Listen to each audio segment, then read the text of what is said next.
Hi everyone, let me first start with a complaint. It is flippin' hot in Cleveland and the city is on Lake Erie, so you should be able to cool off by jumping into the lake, but half the beaches are closed because of poor water quality. That sucks. Because I'm baking here and I got my kids with me. I'm doing double duty as a convention observer and a dad. So Cleveland, come on man. The lake is the best feature you have. Open the thing. We're actually at a place where I think it is open, so yeah.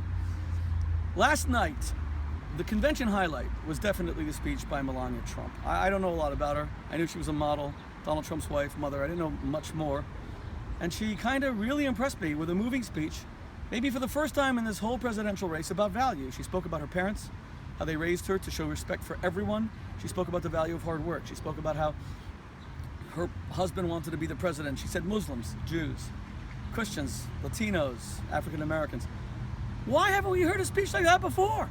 Why has it been so hard in this foul election season where both Democrats and Republicans, where both Hillary and Donald Trump are guilty of the constant insults, debasing the American political system, constant put-downs? Why haven't we heard a speech like that? And I really praised Melania Trump when it was over. I got on my laptop as we were driving back to our hotel, which is 4 days away from here because you can't get hotels that are closer. And I wrote how moved I was by her speech about values, about raising good children, all of those things which are important to us Americans and which we truly care about. Unfortunately, the speech was then completely engulfed in controversy with all these allegations about its origin, Michelle Obama's speech of 2008. That's a shame because now the controversy is drowning out the message. It's a shame whoever made this mistake made the mistake, because what Melania Trump said last night was actually important. And a lot of people don't want to vote for Donald Trump because they're concerned about his values. They're concerned, is he treating people respectfully? Is he appreciative of minorities, etc.? And if he gave a similar speech on Thursday, when he accepts the nomination, maybe he would do a lot to allay those fears, to pivot away from the attacks and everything we've seen in this election toward praise for other groups, amidst our need to be really tough on terrorism, because no one wants to see people die. We're sick of seeing people die.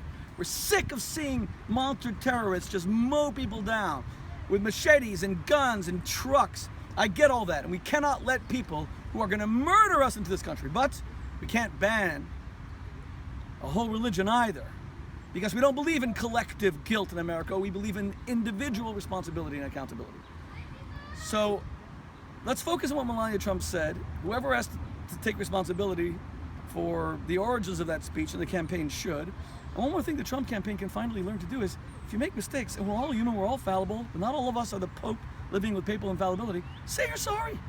Move on. An apology comes from strength. It means that you're strong enough by virtue of your courage and convictions to offer the apology. It's not a sign of weakness. It's not a sign of guilt and culpability. It's a sign of recognizing the public sense of woundedness. That's my convention update. Now let's see if I can cool off in water that's not going to make me glow in the dark for the next 10 years.